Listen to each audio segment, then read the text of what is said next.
సంక్రాంతి ప్రతి సంవత్సరం జనవరిలోనే ఎందుకు వస్తుంది? అలాగే ముగ్గుల పోటీలు కూడా పెడుతుంటారు, గొబ్బెమ్మలు, వీటి గురించి కొంచెం చెప్పండి. సబ్జెక్ట్ ఉందండి. ఎందుకంటే మన ఆడవాళ్ళు పెద్దగా చదువుకోకపోయినా ఇప్పుడు కాదు, ఇప్పుడు మీరు ఎంతో చదువుకున్నారు, కానీ వాళ్ళకి ఎడ్యుకేట్ చేయాలనేది ఒక వైదిక సిద్ధాంతం. వైదిక సిద్ధాంతంలో వాళ్ళని ఎడ్యుకేట్ చేయాలి. ఖగోళ శాస్త్రాన్ని కూడా వాళ్ళకి నేర్పాలి. ఊరికనే అంటారండి వాళ్ళని తొక్కేశారు, వీళ్ళని తొక్కేశారు, ఆడవాళ్ళు ఏమీ లేదండి. ఇవన్నీ ఏంటంటే రాజకీయంగా వాళ్ళు ఒకరిపై బురద జల్లాలంటే ఏంటుందని తీసుకొచ్చేది. కానీ ఆడవాళ్ళకి ఏం నేర్పారు తెలుసా? ముగ్గులు, 9 ముగ్గులు, 9 చుక్కలు పెడుతున్నారు, 18 చుక్కలు. 9 చుక్కలు ఎందుకు పెట్టారు? మధ్యలో చుక్క సూర్యుడు, మిగతావన్నీ గ్రహాలు, నవగ్రహాలు. చుక్కల ముగ్గుకు కూడా ఒక రీజన్ ఉంది, దానివల్ల నేర్పారు. ఆ తర్వాత అవి వాళ్ళు నేర్పాలి. నేర్పగానే అదేదో రంగవల్లి అని దాన్ని రకరకాలుగా తయారు చేశారు. కానీ 9 చుక్కలు, 9 గ్రహాలు, వాటి చుట్టూ ఇలా గీస్తారు, మెలికలు తిప్పుతూ. అవేంటి తెలుసండి? సరదాగా గీసిన మెలికలు కాదు, వాటి కక్షలు అన్నమాట అవన్నీ. చుక్కల చుట్టూ అంటే అవేంటంటే గతి చూపిస్తుంది, వాటి గతి ఇటు వెళ్తుంది. ఇదేంటి? చొక్క దాని స్థితి చూపిస్తుంది. చొక్క దాని స్థితి శక్తి, స్టాటిక్ పవర్. గీతలు గతి శక్తి, డైనమిక్ పవర్. అంటే స్థితి శక్తి, గతి శక్తి. ఇది ముగ్గులండి. ఈ ముగ్గుల్ని రథం ముగ్గుగా వేస్తారు ఈ సంవత్సరం సంక్రాంతి నెల. ధనుర్మాసం అంటారు దీన్ని. ధనుర్మాసం అని ఎందుకంటారు? మన 14వ తేదీ డిసెంబర్ 14, 15 ఆ తేదీల్లో ధనుస్సు రాశిలోకి వెళ్తుంది సూర్యుడు, కాబట్టి దీన్ని ధనుర్మాసం అంటారు. అర్థమైందండి? ఇప్పుడు మకరంలోకి వస్తుంది, మకర మాసం నచ్చున్న ప్రాబ్లం. కాకపోతే ఏంటంటే దీనికి ఇప్పుడు ఏంటంటే ఈ ధనుర్మాసంలో అంతా ఏం చేస్తారంటే దీన్ని నెలగంటు, నెల పొడుగు అని పెట్టారు అంటారు, చూసారు? ఆ మంతంతా ఈ రథం ముగ్గులు వేస్తారు. రథం ముగ్గులు వేసిన తర్వాత ఏం చేస్తారు? పక్కింటి వాళ్ళకి, ఆ పక్కింటి వాళ్ళు వేసే రథం ముగ్గుకి దీని తోక దాన్ని కల్పిస్తారు. దాంతో ఇంకొకరు, దాంతో అలాగా ఊరు చివరికి పంపిస్తారు. అది ఎందుకు తెలుసండి? మా ఊరంతా కలిసిమెలిసి ఉంది, సామరస్యం. మా ఊరు కలిసిమెలిసి ఉంది, పక్కింటోడితో మాటలు నేను కలపను అనడానికి లేదు అక్కడ. అది తీసుకెళ్తే ఆవిడ కూడా నవ్వుకుంటూ అంటే సంవత్సరంలో మాటలు లేకపోయినా సంక్రాంతి రోజు అందరూ ఇంకా కలుపుకొని కలుపుగోరగా తయారవుతారు, కలిసిమెలిసి ఉంటారు. ఇది సామరస్యానికి ఒక చిహ్నం రథం ముగ్గు. రథం ఎందుకు వేసారు అంటే ఆ రోజున రథం ముగ్గే వేయడానికి రీజన్ ఏంటంటారు? రథం ఏం లేదండి, సూర్యుడు 7 గుర్రాలపై ప్రయాణం చేస్తాడు అనేది ఒక ఆచారం.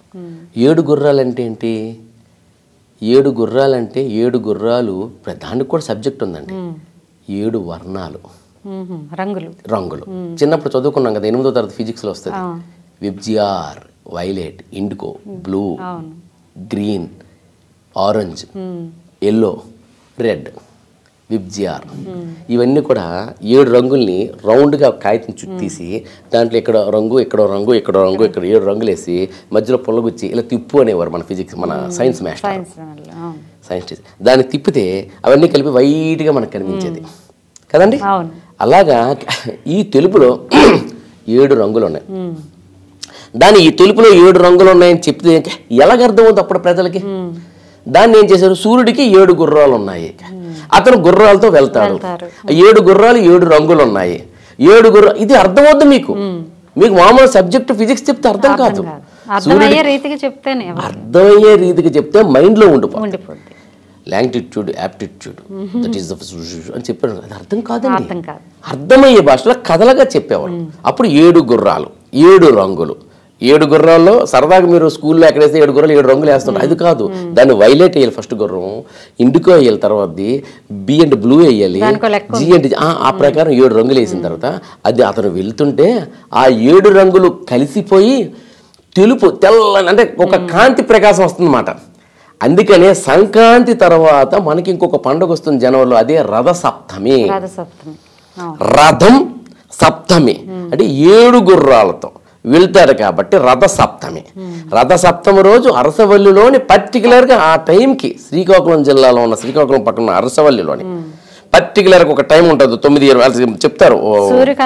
సూర్యకాంతి సూర్యుడికి పాదాల మీద వచ్చి పడుతుంది చూడండి. మీకు సూర్యుడు తిరిగి భూమి తిరిగి పర్టికులర్గా ఆ టైంకి ప్రతి సంవత్సరం ఆ టైంకి భూమి అక్కడికే వస్తుంది. ఇదే కదా అండి అసలు ప్రకృతిలో మార్పు. మరి డిసెంబర్ 31 నాడు ఏమొస్తుంది, జనవరి 1 నాడు ఏమొస్తుంది చెప్పండి నాకు. ఏమీ రాదు. మీ ఫ్రెండ్ పంపిస్తే కేక్ వస్తుంది, మందు తాగితే కిక్ వస్తుంది, కింద పడితే బ్రేక్ వస్తుంది, ఇంతే, ఇంతకు మించి ఇంకేం లేదు. అక్కడ రథసప్తం రోజు అందుకనే చిక్కుడుకాయలతో రథం తయారు చేస్తారు. రథం తయారు చేసి కొంతమంది సంక్రాంతి నాడు, కొంతమంది రథసప్తం నాడు తిప్పుతారు. ఈ మంత్ ఎందుకు తిప్పుతారు? చిక్కుడుకాయలతో రథం ఎందుకు తయారు చేయడం అంటే, నానా చిక్కుడుకాయ తినరా అంటే తినరు. అప్పుడు ఆ శాస్త్రవేత్తలు, ఆయుర్వేదం తెలిసిన వాళ్ళు ఏం చేశారు, వేదాంత పురుషులు, వేదం తెలిసిన వాళ్ళండి, వాళ్ళందరికీ ఇలా పడకూడదు. సూర్యుడికి ఇష్టమైంది చిక్కుడుకాయలు అన్నారు. ఓహో, ఈ మంత్ సూర్యుడు ప్రకాశవంతంగా వెళ్తాడు కాబట్టి చిక్కుడుకాయలు తినండి అన్నారు. చిక్కుడుకాయలో కంటి దృష్టికి సంబంధించిన విటమిన్స్ అన్నీ చిక్కుడులో ఉన్నాయి. యాక్చువల్గా చెవులు సరిగా వినిపించకపోతే నాగదేవతకి ప్రార్థిస్తారు. అర్థం ఏంటంటే పాములాడి చెవులు కావాలని. కానీ అప్పుడు ఏంటంటే చిమిలి ఉండలు తింటారు, అంటే చెవులకి కన్నబేరికి సంబంధించిన విటమిన్స్ అందులో ఉన్నాయి అన్నట్టు ఆ మట్టి తీసి పుట్ట మీద మట్టి తీసి చెవులకి రాస్తారు. అంటే ఆ మట్టిలో ఉన్న పవర్ ఏంటి? BNYS అని కోర్సు ఉండే, bachelor of naturopathy and yogic science. అందులో చెప్పింది ఇదే, నేచురోపతి. మట్టిలోనూ కొన్ని గుణాలు ఉన్నాయి, యోగాలో కొన్ని గుణాలు ఉన్నాయి. ఆ పుట్ట అంటే చీమలు తయారు చేసిన, చీమల ఉమ్ము కలిసిన, చీమల తోలక అన్ని రకాలు కలిసిన పుట్టలో, ఆ మట్టిలో కొన్ని ఆయుర్వేద గుణాలు ఉన్నాయి. దాన్ని చెవులకు రాసుకుంటే పనికొస్తుంది అనేది ఒకటి. దాని సబ్జెక్ట్ వేరే వాళ్ళు చెప్తారు. అలాగా అది పాము. అలాగే సూర్యుడు కంటికి అంటే సూర్యుడు అంటే సూర్యుడు కంటికి ఒక్కొక్క చిహ్నం ఉంటుంది. కంటి దృష్టికి సూర్యుడు ఎందుకు? సూర్యుడు లేకపోతే ఉండే కలర్ ఏంటండి? బ్లైండ్నెస్. సూర్యుడు అంటే బ్రైట్నెస్. అందుకనే సూర్యుడు కంటికి చిహ్నం. కాబట్టి ఇంకా కళ్ళుకి ఏమైనా సమస్యలు వస్తే, ఇది మూఢాచారం అనుకోవచ్చు, ఆచారం అనుకోవచ్చు, దాని గురించి నేను కామెంట్ చేయను. ఓకే, ఇది కరెక్ట్ అన్న. సూర్యదేవుడా నా కళ్ళు బాగుండాలని మొక్కుకుంటారు. ఎందుకు అంటే సూర్యదేవుడికి కళ్ళు గుండి మొక్కుతారు అంటే అలా పెట్టారు. దానివల్ల ఏంటంటే అప్పుడు చెప్తారు సూర్యుడికి ఇష్టమైనవి చిక్కుళ్ళు, రోజు చిక్కులు నువ్వు ప్రసాదంగా పెట్టి భుజించు అంటారు. ఓహో, సూర్యదేవుడికి చిక్కుళ్ళు ఇష్టం, అందుకే మా ఇంట్లో చిక్కు. మామూలు చెప్తే ఏమండి మీరు బాగా ఉపకాయం అయింది, మీరు రోజు 4 కిలోమీటర్ తిరగండి అంటే తిరగరు, 2 కిలోమీటర్, 1 కిలోమీటర్ కూడా తిరగరు. అప్పుడు ఏం చేసేవారు ఆలోచించి, ఊరి చిరవన అమ్మవారి కోవిలు ఉంది, ఇంటి దగ్గర ప్రారంభమై నడిచి మాత్రమే అమ్మవారి కోవిలికి వెళ్ళి మళ్ళీ నడిచి ఇక్కడికి వచ్చి అప్పుడు అన్నం తినండి అనేవారు. అమ్మవారి మీద భక్తితో మీరు ఇక్కడ నుండి అక్కడ నడిచి వెళ్ళి ఇలా ఎన్ని రోజులు, ఒక నెల రోజులు చేయండి, నెల రోజుల్లో మీకు కాస్త రిలీఫ్ వస్తుంది. వచ్చిందండి చూసారా, నెల రోజులు, సంవత్సరం చేయండి ఇంకా రిలీఫ్ వస్తున్నారు. నిజానికి ఏంటంటే మీరు నడకలోనూ రిలీఫ్ వస్తుంది. అలాగే కొంత సబ్జెక్ట్ని అందించడంలోని మీరు వినేందుకు గాను అవి పెట్టారు, భయపడడానికి పెట్టలేదు, వినేందుకు పెట్టిన సబ్జెక్టు. సో అదేవిధంగా చిక్కుడుకాయల్ని తినాలి, ఆరోగ్యం, కంటికి ఆరోగ్యం, కాబట్టి దృష్టి బాగుంటుంది. అందుకే సంక్రాంతి, రథసప్తమి ఈ మంత్ వస్తుంటుంది. ఈ మంత్ ఎందుకు వస్తుంది? ఎవ్రీ మంత్ చెప్పాను కదా మీకు, చంద్రమానం ప్రకారం ఒక నెలని కలిపి మళ్ళీ 3 సంవత్సరాలు ఇక్కడ తీసుకొస్తున్నారు, అంటే గ్రెగోరియన్ క్యాలెండర్ ప్రకారం. సరే, అలాగే ఇందాక నుంచి మీరు గ్రిగేరియన్ అంటున్నారు కదా, అక్కడ కూడా సేమ్ 12 నెలలు వచ్చాయి కదా, మరి దీనికి ఏంటి వ్యత్యాసం ఏంటి? అక్కడ కూడా 12 నెలలు వచ్చాయి, చంద్రమానంలో 12 నెలలు వచ్చాయి, రెండు సమానమే కదా అని మీరు అంటున్నారు. నిజాన్ని చెప్పండి, గ్రిగేరియన్ క్యాలెండర్లో 12 నెలలు లేవు, 10 నెలలే ఆయన తయారు చేసినప్పుడు.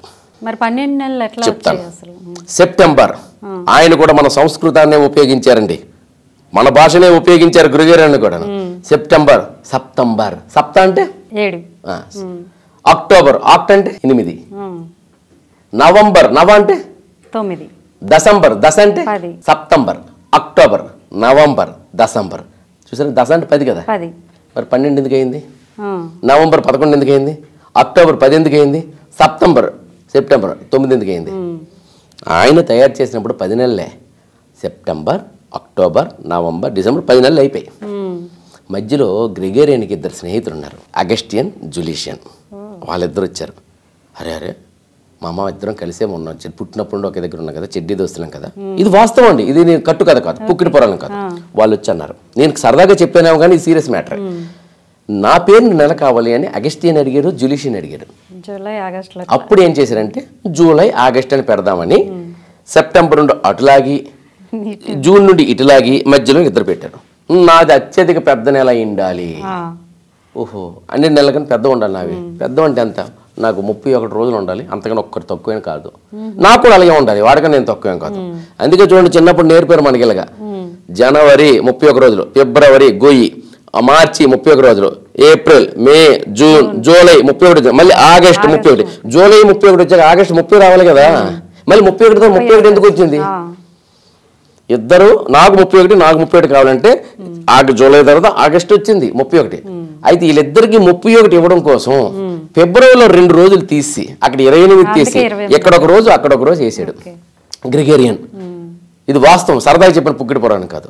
ఫిబ్రవరిలో 2 రోజులు కట్ చేసి, లేకపోతే ఫిబ్రవరిలో 28 రోజులు ఎందుకండి? ఇదే చంద్రుడు తిరిగాడా, సూర్యుడు తిరిగాడా? ఇక్కడ దొరికాడు వాడు. ఫిబ్రవరిలో 28 రోజులు ఎందుకు వచ్చే సమాధానం చెప్పు.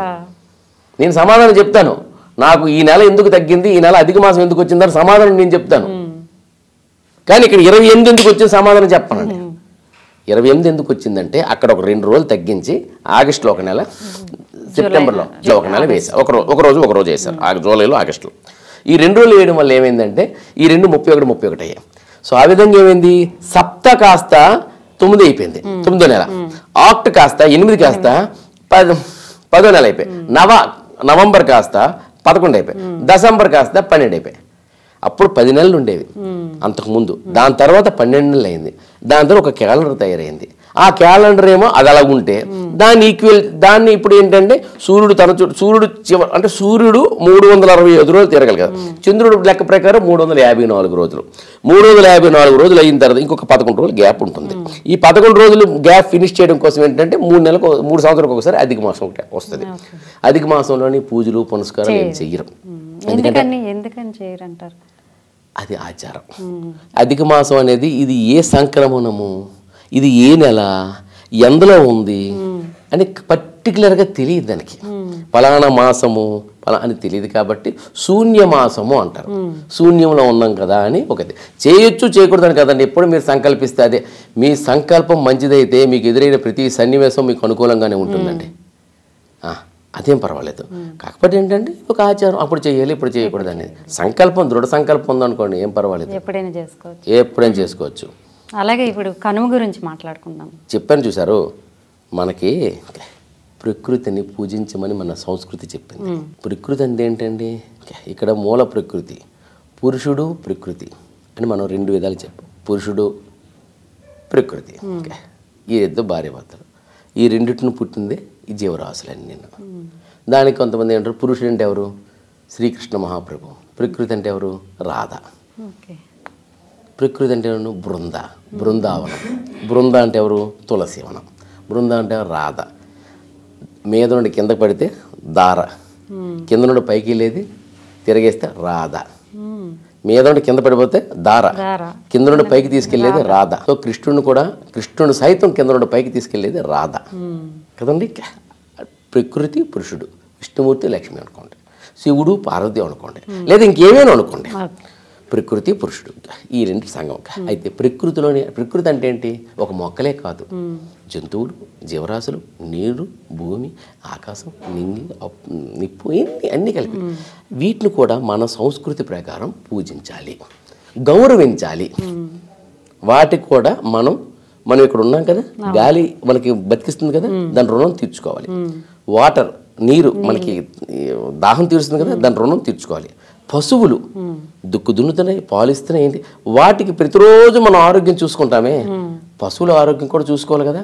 కనుమ రోజు నాడు ప్రతిరోజు మనం చూస్తాం, కనుమ రోజు నాడు వాటికి పూజిస్తాం. వాటికి బర్త్డే అన్నట్టు సరదాగా, బర్త్డే అనేది మేము మామూలుగా అన్నా.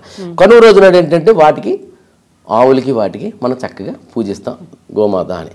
అయితే వాటిని కడుగుతాం, పూజిస్తాం, బొట్టు పెడతాం గోవులకి. ఆ రోజు ఏంటంటే గోపూజ చేయాలి. అయితే గోవు కడుపు నుండి వచ్చిన వ్యర్థం కూడాను మనకి ఈరోజు ఆవు పేడతోని, ఆవు మూత్రంతోని జపాన్ వాళ్ళు ర్యాకెట్ పంపించారు అంతరిక్షానికి మొన్ననే. అంటే ఎంత ఉపయోగకరమైందో చూడండి కదా. అందుకే లక్ష్మి అన్నారు. లక్ష్మి అంటే ఏంటి, ధనం. ధనం అంటే ఏంటి, ఇంధనం. ధనమే ఇంధనం. ఆ ఇంధనం అయ్యింది కదా ఇప్పుడు. అవును, ఆవు పేడ, ఆవు మూత్రం చూసారా, ఇంధనంగా మారిపోయింది. ధనం ఇంధనంగా మారింది, అదే ధనం అక్కడ వరకు వెళ్ళింది. అందుకనే ఇప్పుడు ఈ ఆవుని పూజిస్తాము, ఆవు వేసిన పేడని గొబ్బెమ్మలుగా పెడతాం, ఇల్లంతా పేడతో అలుగుతాం. ఓకేనా, అలుగుతాం. అలికిన తర్వాత పేడ నీళ్ళతో ఇల్లు అడుగుతాం కదా. అలికిన తర్వాత గొబ్బెమ్మలు. గొబ్బెమ్మలు అంటే ఏంటండి? గోపి ప్లస్ బామ, గోబామ, గొబ్బెమ్మ. అది గోపీ బామల కదా, అంటే లక్ష్మి. ఆవు వెనక సైడ్ లక్ష్మి ఉంటుందని నమస్కారం చేస్తాం, ఆ వెనక నుండి వచ్చింది లక్ష్మి. అదే లక్ష్మి అంటే ఏంటి? నువ్వు దాని గురించి తప్పుగా మాట్లాడావు అనుకో, ఒప్పుకోను. మరి జపానోడు దాన్ని ఇంధనంగా తయారు చేసుకున్నాడు కదా ఈ ధనాన్ని. సో ఆ విధంగా ఏంటంటే ఆ గొబ్బెమ్మ అంటే ఈ రోజు తెలిసింది జపానోడికి ఇది ఉందని, కానీ మనకి ఏనాడో తెలిసింది. ఏనాడో తెలిసింది దానిలో రోగాలు నయమవుతాయి. ఇది ఎక్కడికి తీసుకెళ్తుంది? అంతరిక్షానికి తీసుకెళ్తుంది. అక్కడ వరకు తీసుకెళ్ళింది ఇది. అర్థమైందండి? అయితే ఆ గోపీ బామలు కాబట్టి పుణ్య స్త్రీలుగా ఉంటారు కాబట్టి వాటికి ఏం చేస్తాం? పసుపు వేస్తారు, కుంకుమ వేస్తారు, పువ్వు పెడతారు. అంటే నువ్వు పుణ్య స్త్రీవి గోపీ బామ, గొబ్బెమ్మ. సో ఆ విధంగా దానివల్ల యాంటీబయాటిక్, పసుపు వల్ల, కుంకుమ వల్ల, పేడ వల్ల యాంటీబయాటిక్. ముగ్గు పిండితో వేస్తున్నారు ఇప్పుడు. బియ్యం పిండితో వేయండి. ఎందుకు? చీమలు తింటాయి, పక్షులు తింటాయి. అంటే సంక్రాంతి నీ ఒక్కరికైనా పంట పండింది కదా, ఇంటికి ఒక కంకిల్లాగా ఏలాడదీస్తారు, పక్షులు వచ్చి తినాలని. అందరికీ సంక్రాంతి, అందరికీ పండగే. పిట్ట కూడా పిడికిడ బియ్యం సంపాదించుకుంటుంది అంటారు, పిట్ట కూడా పిడికిడ ధాన్యం సంపాదించుకుంటుంది అంటారు. అలాగే ఏంటంటే ఇంక కనుమ అన్నారు.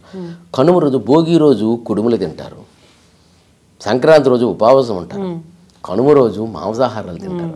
మరి మాంసాహారాలు తిన్న వాళ్ళు ఏం చేస్తారు? కనుమ రోజు మినుము తినాలి అనేది నానుడే. కనుమ రోజు కాకి కూడా స్నానం చేస్తుంది అంటారు. ఇవన్నీ ఎందుకు అంటే ఏంటంటే ఈ సామెతల ద్వారా మనకి సబ్జెక్ట్ అందజేశారు పెద్దవాళ్ళు. ఇప్పుడు చూడండి, నేను హాస్యంగా మాట్లాడుతున్నాను మీతో, సీరియస్గా మాట్లాడితే జనాలకి ఇది ఎంతవరకు నచ్చుతుందో తెలీదు.